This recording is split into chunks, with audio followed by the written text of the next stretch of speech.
नमस्कार, किसान समाचार में आपका स्वागत है। मैं हूं रेशमा आपके साथ। आइए नजर डालते हैं इस वक्त की हेडलाइंस पर। राजस्थान, मध्य प्रदेश, छत्तीसगढ़, तेलंगाना और मिजोरम में भी गांव-गांव तक जा सकेगी विकसित भारत संकल्प यात्रा। पीएम मोदी ने वीडियो कॉन्फ्रेंसिंग के माध्यम से यात्रा को झंडी दिखाकर किया रवाना। पीएम ने विकसित भारत संकल्प यात्रा के लाभार्थियों से किया संवाद।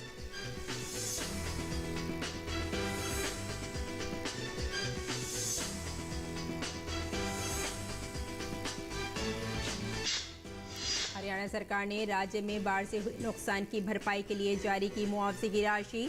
हरियाणा के मुख्यमंत्री मनोहर लाल ने कहा 34,511 किसानों को मुआवजा स्वरूप दिए गए 97 करोड़ 93 लाख 26 हजार रुपए।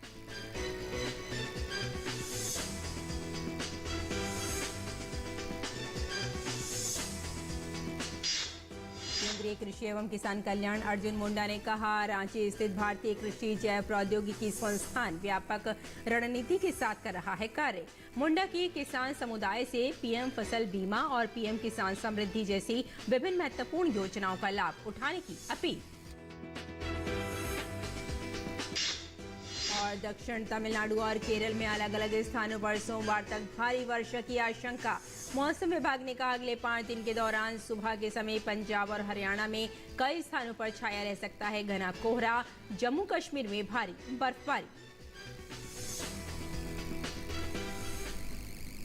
और अब समाचार विस्तार से। केंद्र सरकार की योजनाओं को जन जन तक पहुंचाने वाली विकसित भारत संकल्प यात्रा अब राजस्थान, मध्य प्रदेश, छत्तीसगढ़, तेलंगाना और मिजोरम में भी गांव-गांव तक जा सकेगी। पीएम मोदी ने वीडियो कॉन्फ्रेंसिंग के माध्यम से यात्रा को झंडी दिखाकर रवाना किया। चुनावों की वजह से इन राज्यों में इस यात्रा को शुरू नहीं किया जा सका था। वीडियो कॉन्फ्रेंसिंग के माध्यम से हुए इस कार्यक्रम के दौरान पीएम ने विकसित भारत संकल्प यात्रा के लाभार्थियों से संवाद भी किया। प्रधानमंत्री नरेंद्र मोदी ने राजस्थान, मध्य प्रदेश, छत्तीसगढ़, तेलंगाना और मिजोरम में विकसित भारत संकल्प यात्रा को झंडी दिखाकर रवाना किया। वीडियो कॉन्फ्रेंसिंग के माध्यम से हुए इस कार्यक्रम के दौरान उन्होंने विकसित भारत संकल्प यात्रा के लाभार्थियों से संवाद भी किया। प्रधानमंत्री ने कहा कि मोदी की गारंटी वाली गाड़ी युवा और नारी शक्ति को सशक्त बना रही है और जहां दूसरों से उम्मीद खत्म हो जाती है वहां से मोदी की गारंटी शुरू हो जाती है। ये हमारी ही सरकार है जिसने कोरोना काल में छोटे उद्योगों को बचाने के लिए लाखों करोड़ रुपए की मदद भेजी। जहां दूसरों से उम्मीद खत्म हो जाती है वहां से मोदी की गारंटी शुरू हो जाती है। आज पीएम स्वनिधि योजना से इन साथियों को बैंकों से सस्ता और आसान ऋण मिल रहा है। देश में 50 लाख से अधिक ऐसे साथियों की बैंकों से मदद मिल चुकी है। प्रधानमंत्री नरेंद्र मोदी ने अटल पेंशन योजना और प्रधानमंत्री जीवन ज्योति बीमा योजना का भी जिक्र किया और कहा कि इससे अब तक 17,000 करोड़ रुपए लोगों को प्रदान किए जा चुके हैं। हमारी सरकार इन दोनों योजनाओं के माध्यम से लोगों को अब तक जिनके परिवार में कोई संकट आ गया ऐसे परिवारों में 17,000 करोड़ रुपए, आप सोचिए 17,000 करोड़ रुपए की क्लेम राशि इन परिवारों को मिल चुकी है। संकट की घड़ी में इन परिवारों में जब स्वजन खो दिया हो और इतने रुपये आ जाएं तो कैसे दिन निकल जाए इसका आप अंदाज कर सकते हो कि 200-400 करोड़ की भी वो योजना शुरू करता है ना। कुछ रोजगार राजनीतिक दल बोलते रहते हैं, हेडलाइंस बनवाने में जुटे जाते हैं, खबरें बनवा देते हैं। 17,000 करोड़ रुपया गरीब के घर पहुंच चुका है। देश भर से हजारों विकसित भारत संकल्प यात्रा लाभार्थी इस कार्यक्रम में शामिल हुए जिन्होंने प्रधानमंत्री से संवाद में अपने अनुभवों को साझा किया। एसएचजी खोल दिया है और 3,000 महिला से हम 3 एसएचजी को हम बैंक लिंकेज कर दिया है। उन लोगों ने लोन पाया है और उन लोन पाने के बाद उन लोग अपने आप से निर्भरशील हो गए हैं सर। उसको बाद हम डे एनुअलम से सामाजिक कर्मकर्ता से हम एक रिसर्च पर्सन से काम किया है। उसको बाद वो ला देखकर हमको असम गौरव से 2023 मार्च से हमको सम्मानित किया है सर। हम बहुत प्राउड ऑफ यू सर, जो आप रहते हैं सर। हम ऐसे और हमारा जैसे और औरत आगे बढ़कर आई है, हमारा परिवार जैसे चला है वो भी गरीब महिला आकर ऐसे चले सर। मेरे को प्रधानमंत्री आवास योजना से घर के लिए पैसे मिला है। मेरा पहले घर कच्चा था जिससे बहुत सारी दिक्कतें आती थी सर। आपकी वजह से मेरे को 1,85,000 मिला, जिससे मैंने पक्का मकान बनाया। उसमें एक कमरा, एक किचन, एक बाथरूम है। अब मेरे को बहुत अच्छा लगता है सर। आपका बहुत बहुत धन्यवाद। और मेरे लिए जो ज़मीन, जिसके नाम ज़मीन होती है सर, उसके खाते में 2-2 हज़ार रुपये वो भी पड़ता है सर। मेरा कैटरिंग का व्यवसाय करती हूँ सर, और मैं ये व्यवसाय जब भी चालू किया सर, मेरे पास पैसे नहीं थे। मैं फुटपाथ पे खाना लगाती थी। तो आपका जब भी 2016 में मुद्रा का योजना है सर, उसमें से मुझे कैनरा बैंक ने 90,000 का लोन दिया, 90,000 का। तो वही पैसों से मैंने सर मेरा बर्तन खरीदे और मेरा व्यवसाय को आगे बढ़ाया। मेरा बड़ा बेटा बाहर गाँव में पढ़ रहा है, फ्रांस में, तो उसके पढ़ाई के लिए बहुत पैसा चाहिए था सर। ये आपकी योजना है और मैंने मेरा व्यवसाय आगे बढ़ाया और मुझे मुद्रा एजुकेशन लोन भी मिला। एजुकेशन लोन के साथ में भी मुझे स्वनिधि का भी लोन मिला सर। केंद्र सरकार की ओर से चलाए जा रहे व्यापक जनसंपर्क पहल विकसित भारत संकल्प यात्रा को पूरे देश में बहुत अच्छा रिस्पांस मिल रहा है। पिछले महीने की 15 तारीख को जनजातीय गौरव दिवस पर झारखंड के खूंटी से शुरू हुई इस यात्रा ने 1 महीने का पड़ाव पूरा कर लिया है। अभी तक इस यात्रा में 2.5 करोड़ से अधिक लोगों की भागीदारी देखी गई है, जो अपने आप में सफलता के नए आयाम को दर्शाती है। पीएम मोदी ने 2047 तक भारत को विकसित बनाने और केंद्र सरकार की योजनाओं को गांव और अंतिम व्यक्ति तक पहुंचाने के मकसद से इस यात्रा का शुभारंभ किया था। इस यात्रा का एक हिस्सा मेरी कहानी मेरी जुबानी भी है, जिसमें लोग अपने अनुभवों और आकांक्षाओं को प्रदर्शित करते हुए अपनी कहानियां साझा कर रहे हैं। निश्चल, मुकेश शुक्ला, विकास और विक्रमजीत सिंह के साथ ब्यूरो रिपोर्ट, डीडी न्यूज। विकसित भारत संकल्प यात्रा को लेकर देश भर में उत्साह का माहौल है। बीते 15 नवंबर को झारखंड के खूंटी से प्रधानमंत्री नरेंद्र मोदी ने अभियान की शुरुआत की थी। मोदी सरकार की गारंटी की प्रतीक विकसित भारत संपर्क यात्रा का 1 माह पूरा होने के उपलक्ष्य में हमारे संवाददाता ओपी यादव ने बात की केंद्रीय संस्कृति व विदेश राज्य मंत्री मीनाक्षी लेखी से। विकसित भारत यात्रा को लेकर देश भर में उत्साह का माहौल है। विकसित भारत यात्रा एक सांस्कृतिक विकसित भारत की समृद्ध यात्रा का प्रतीक है। आप क्या कहेंगे? 1 महीना पूरा हो गया। देखिए, 1 महीना पूरा हुआ और जहां भी हम जा पाए वहां पर जो हमारा फीडबैक है वो यही है कि अति उत्साह का माहौल है। सब लोग जिन जिन को लाभ मिला है वो बहुत प्रसन्न है, और जिन जिन लोगों को लाभ नहीं मिला है उनको भी उम्मीद है कि लाभ देने के लिए प्रधानमंत्री जी की गाड़ी आई है तो हमको लाभ मिलेगा। और ये गारंटी किसी और की नहीं, प्रधानमंत्री जी की गारंटी। और दिल्ली में 600 स्थानों से ये यात्रा गुजरेगी और तकरीबन 11 जिलों में इसका अलग अलग जगह कार्यक्रम हो रहा है। तो निश्चित तौर पर एक राष्ट्रीय पर्व की तरह लोगों के जहन में है कि जहां कहीं भी हम लोग जा रहे हैं वहां पर सबका उत्साह जो है वो बहुत अधिक है।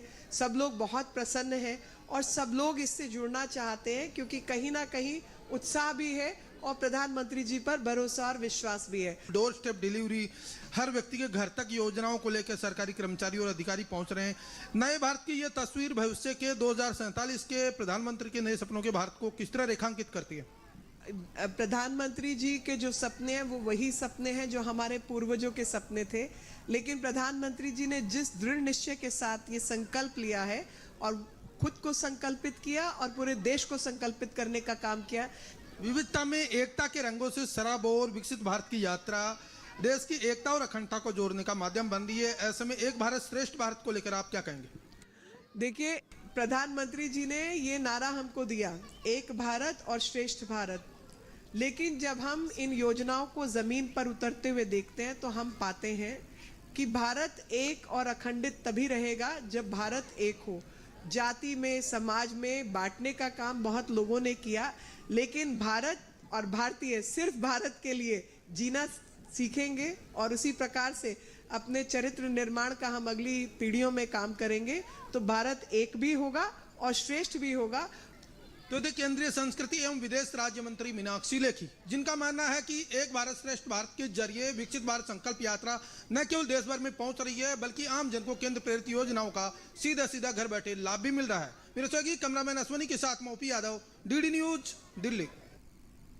और केंद्र सरकार देश में श्री अन्न को बढ़ावा दे रही है। इसी क्रम में अक्षय पात्र फाउंडेशन सरकार के साथ सहभागिता कर मिड डे मील में बच्चों को श्री अन्न से तैयार भोजन देने का काम कर रहा है। रोजाना देश भर में तकरीबन 22 लाख बच्चों को ये खाना दिया जा रहा है। इस विषय पर हमारे संवाददाता ओपी यादव ने अक्षय पात्र फाउंडेशन के राष्ट्रीय अध्यक्ष भरत दास से बात की। भारत आसियान श्री अन्न महोत्सव का दिल्ली में आयोजन हुआ है। इस आयोजन के क्या मायने हैं और भविष्य में मिलेट्स को अंतर्राष्ट्रीय स्तर पर किस तरह बढ़ावा दिया जाएगा, इन सभी विषयों पर बात करने के लिए हमारे साथ मौजूद है अक्षय पात्र फाउंडेशन से जुड़े भारत दास सर। के बात करें, ये इंटरनेशनल लेवल पे कार्यक्रम हो रहा है मिलेट्स का, ये कितना जरूरी था? ये तो बहुत अत्यावश्यक था, क्योंकि क्या है, देखिए, मिलेट तो श्री अन्न जो है वो हमारा एक रेसिपी के लिए बहुत इम्पॉर्टेंट है। उसमें हम पोषण होगा और हमारा देश का सुदृढ़ हो पाएगा। सस्टेनेबल डेवलपमेंट गोल्स है यूएन का, उसको सपोर्ट करेगा। तो हम इस अभियान में जुड़े हैं सरकार की तरफ से, और हम अक्षय पात्र की तरफ से हम मध्याह्न भोजन जो है हम खिलाते हैं। प्रधानमंत्री पोषण योजना में हम भाग ले रहे हैं इसमें। अक्षय पात्र द्वारा मिड डे मील और कहाँ पे कितना बच्चों को भोजन दिया जाता है, कितने राज्यों में काम चल रहा है? हमारा जो काम है 15-16 राज्य में चल रहा है, 2 केंद्र शासित प्रदेश में चल रहा है। लगभग 70 लोकेशन पे हम हर दिन 22 लाख बच्चों को, 20 से 22 लाख बच्चों को खाना खिला रहे हैं हम। और हमने शुरू किया था संस्था 2000 में शुरू किया था, अभी 23 ईयर्स हो गया हमारा संस्था का। हम एक प्राउड पार्टनर है गवर्नमेंट की तरफ से के साथ इस कुपोषण और भूख को मिटाने में सेवा करने में। अक्षय पात्र फाउंडेशन द्वारा जो मिड डे मील में भोजन दिया जाता है उसमें मिलेट्स के कौन कौन से उत्पाद बच्चों तक पहुँच रहे हैं? अभी हमने अभी मिलेट का जो श्री अन्न का जो प्रोग्राम है हमने जस्ट अभी शुरू किया है। इसमें हमने क्या किया है कि साउथ में हमने रागी पायसम ने किया है। मैसूर में हमने बच्चों के लिए हफ्ते में एक बार रागी पायसम जो स्वीट होता है और उसमें रागी यूज़ करके हमने किया है। दूसरा हमने एक और किया है, एक वो मिलेट इडली भी हमने किया है, इडली किया है। और उसके अलावा चिक्कीज़ जो है मिलेट इसमें बन रहा है, और बाजरा खिचड़ी बनाते हैं हम सुनो यूपी में, और तेलंगाना उस जगह पे हम कर रहे हैं, चिक्कीज़ दे रहे हैं हम, और दूसरी जगह पे न्यूट्रिशन बार्स दे रहे हैं। तो एक और हमने किया है कि मिलेट नमकीन हमने इनोवेशन किया है, जहाँ पर हम बच्चों के लिए वो नमकीन खाने के साथ देते हैं। तो ऐसे हमने एडिशनल आइटम जो होगा उसने हमने किया है। और हफ्ते में एक बार जो है हम दिल्ली में रागी हलवा भी खिलाते हैं। तो ऐसे हमने मिलेट को अडॉप्ट कर दिया है हमने। हम लगभग हर हफ्ते हम 4 लाख मील्स में हम ये दे रहे हैं। हमारा आशा है कि लगभग हफ्ते में 20-22 लाख मील्स हम इसी मिलेट के थ्रू हम पूरा बच्चों को खिलाएं। हमारा वो प्लान है अभी आगे बढ़ते हुए। तो ये थे अक्षय पात्र फाउंडेशन के राष्ट्रीय अध्यक्ष भारत दास, जिनका मानना है कि मिड डे मील के जरिए मिलेट्स का भोजन देश भर में बच्चों तक पहुंचाया जा रहा है। इससे न केवल बच्चे स्वस्थ और सेहतमंद बन रहे हैं, बल्कि मिलेट्स को बढ़ावा देने से किसानों की आर्थिक तरक्की के विकल्प भी खुल रहे हैं। मेरे कैमरामैन प्रमोद और राणा के साथ में OP Yadav, DD news, Delhi. और केरल में अलग अलग स्थानों पर सोमवार तक भारी बरसात होने की आशंका है। मौसम विभाग ने लक्षद्वीप में भी तेज बरसात का अनुमान व्यक्त किया है। मौसम विभाग ने कहा है कि अगले 5 दिनों के दौरान सुबह के समय में पंजाब और हरियाणा में कई स्थानों पर घना कोहरा छाया रह सकता है। अगले 2 दिन के दौरान असम, मेघालय और त्रिपुरा में भी घना कोहरा छाए रहने का अनुमान है। राष्ट्रीय राजधानी दिल्ली में शीतलहर चल रही है और तापमान में गिरावट दर्ज की गई है। तमिलनाडु के थूथुकुडी, रामनाथपुरम, पदुकोट्टई और शिवगंगा जिलों में बारिश हो रही है। वहीं कुंतला झरने में पानी के बहाव में तेजी देखी गई। बारिश से आम जनजीवन काफी प्रभावित हुआ है। मौसम विभाग ने अगले 2-3 दिनों के दौरान राज्य में भारी बारिश होने की संभावना जताई है।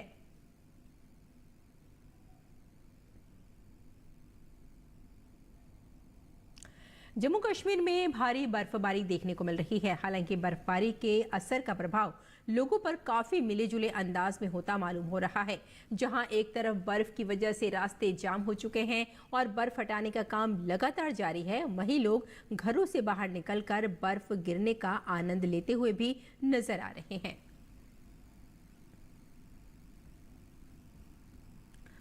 आगे बढ़ते हैं। हरियाणा सरकार ने राज्य में बाढ़ से हुए नुकसान की भरपाई के लिए मुआवजा राशि जारी कर दी है। हरियाणा के मुख्यमंत्री मनोहर लाल ने बताया कि जुलाई महीने में हुई भारी बारिश व बाढ़ के कारण लगभग 12 जिलों में हुए फसली संपत्ति, पशुधन व वाणिज्यिक संपत्तियों सहित हुए भारी नुकसान के लिए नागरिकों को मुआवजा दिया गया है। इसी कड़ी में सरकार ने 34,511 किसानों को मुआवजा स्वरूप 97,93,26,000 रुपए की राशि दी है। केंद्रीय कृषि एवं किसान कल्याण अर्जुन मुंडा ने कहा कि भारतीय कृषि जैव प्रौद्योगिकी संस्थान देश में कृषि विकास की गति को तेज करने के लिए एकीकृत तरीके से सूक्ष्म जीव जैव प्रौद्योगिकी की क्षमता का दोहन करने की व्यापक रणनीति के साथ कार्य कर रहा है। अर्जुन मुंडा ने रांची के गढ़खटंगा में भारतीय कृषि जैव प्रौद्योगिकी संस्थान के दौरे में ये बात कही। मुंडा ने किसान समुदाय से आग्रह किया कि वे सरकार द्वारा शुरू की गई पीएम फसल बीमा और पीएम किसान समृद्धि जैसी विभिन्न महत्वपूर्ण योजनाओं का लाभ उठाएं। और आइए अब जानते हैं कि देशभर की मंडियों में क्या रहा भाव।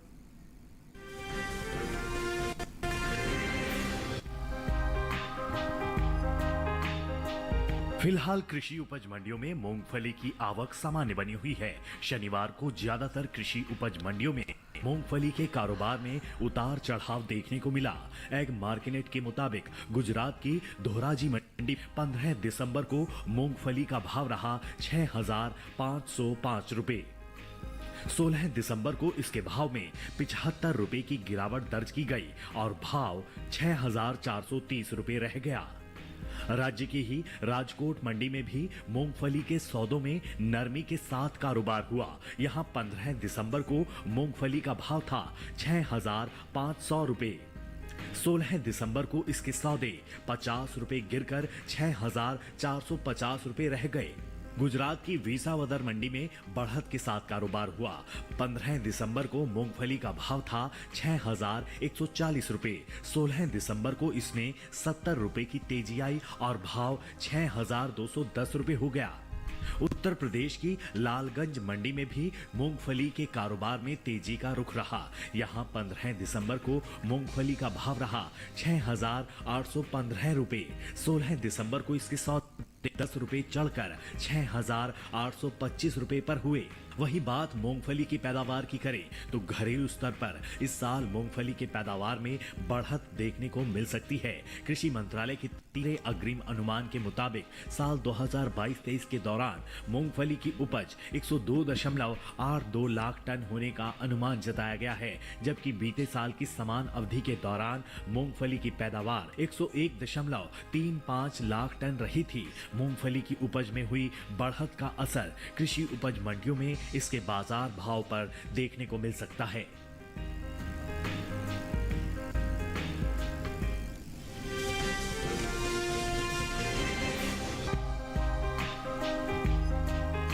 कृषि उपज मंडियों में इन दिनों प्याज की आवक सामान्य बनी हुई है। भाव की बात करें तो शनिवार को जयपुर, सूरत, लखनऊ मंडी में प्याज के सौदे अच्छी खासी नरमी के साथ हुए, जब हाथरस मंडी में इस दौरान प्याज के भाव में बढ़त देखने को मिली। एग मार्केट के मुताबिक राजस्थान की जयपुर मंडी में प्याज का कारोबार कमजोरी के साथ हुआ।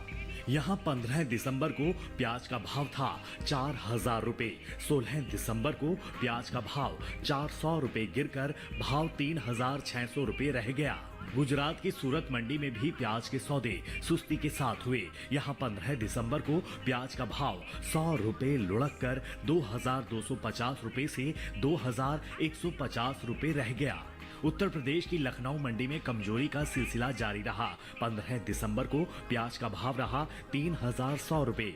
16 दिसंबर को इसमें 100 रुपए की नरमी आई और भाव 3,000 रुपए क्विंटल रह गया। जबकि उत्तर प्रदेश की ही हाथरस मंडी में इस दौरान प्याज के सौदों में तेजी के साथ कारोबार हुआ। यहां 15 दिसंबर को प्याज का भाव था 2,750 16 दिसंबर को इसके सौदे 20 रुपए चढ़कर 2,770 रुपए पर हुए। इस साल घरेलू स्तर पर प्याज की उपज में कमी देखने को मिल सकती है। कृषि मंत्रालय की ओर से बागवानी फसलों के लिए जारी पहले अग्रिम अनुमान के मुताबिक देश में प्याज की उपज बीते साल से कम होने की उम्मीद है। साल 2022-23 के दौरान प्याज की कुल उपज 31.01 मिलियन टन रहने का अनुमान जताया गया है, जबकि बीते साल प्याज की कुल पैदावार 31.69 मिलियन टन रही थी।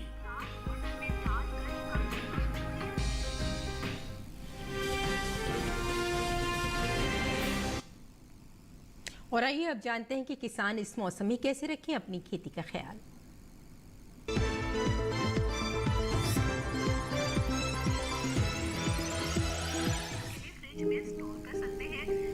आंध्र प्रदेश में धान की कटाई कर सकते हैं। किसान मूंगफली की बुआई कर लें, वहीं उड़द की बुआई करें।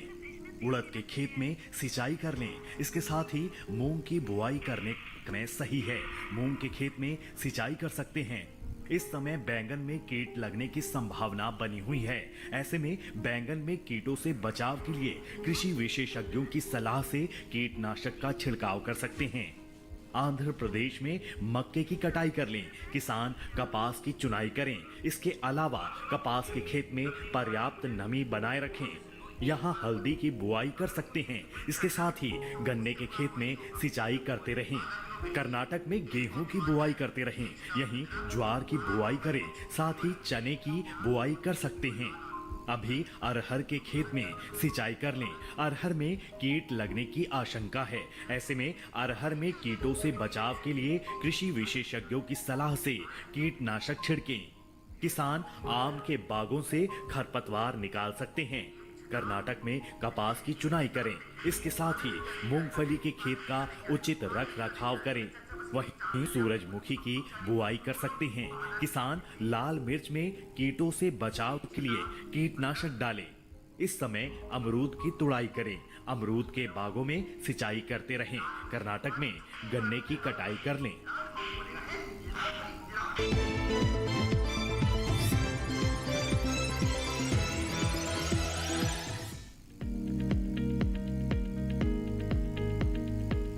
धनिये की खेती के लिए दोमट मिट्टी सबसे अच्छी मानी जाती है। इसे अच्छे जीवांश युक्त भारी भूमि में भी उगाया जा सकता है। खेत में जल निकासी का उचित इंतजाम जरूरी है। बोने से पहले खेत को अच्छी तरह जोत ले और मिट्टी को भुरभुरा बना ले।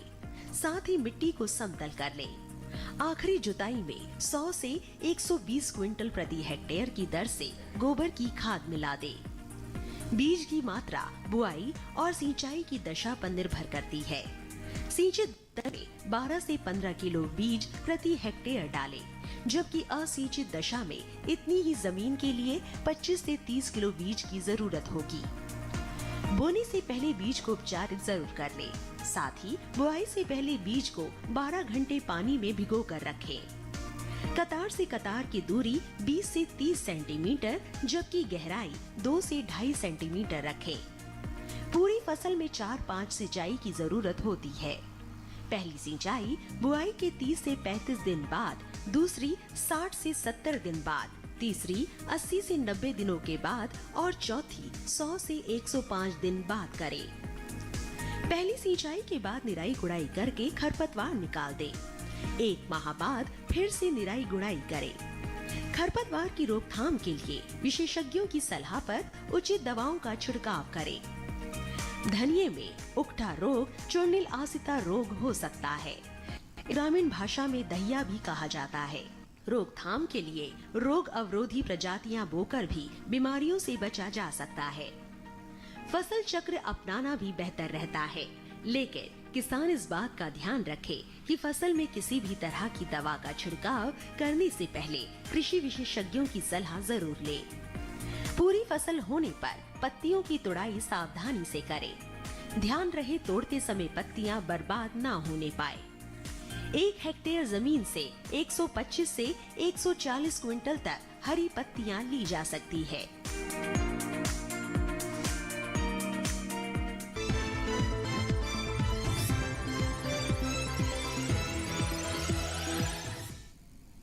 और खेती किसानी के साथ साथ आइए नजर डालते हैं कुछ और महत्वपूर्ण खबरों पर। खास खबर में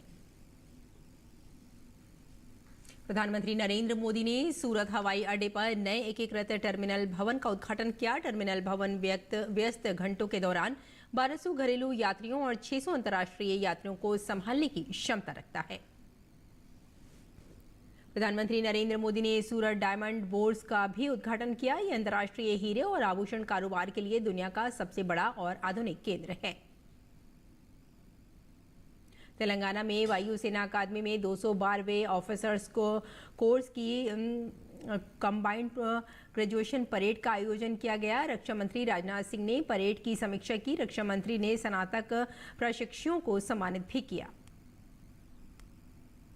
मध्य प्रदेश चुनाव में भारी हार के बाद कांग्रेस ने संगठन में बड़ा बदलाव किया है। पार्टी ने एमपी कांग्रेस अध्यक्ष पद से कमलनाथ को हटाकर जीतू पटवारी को नया अध्यक्ष नियुक्त किया है।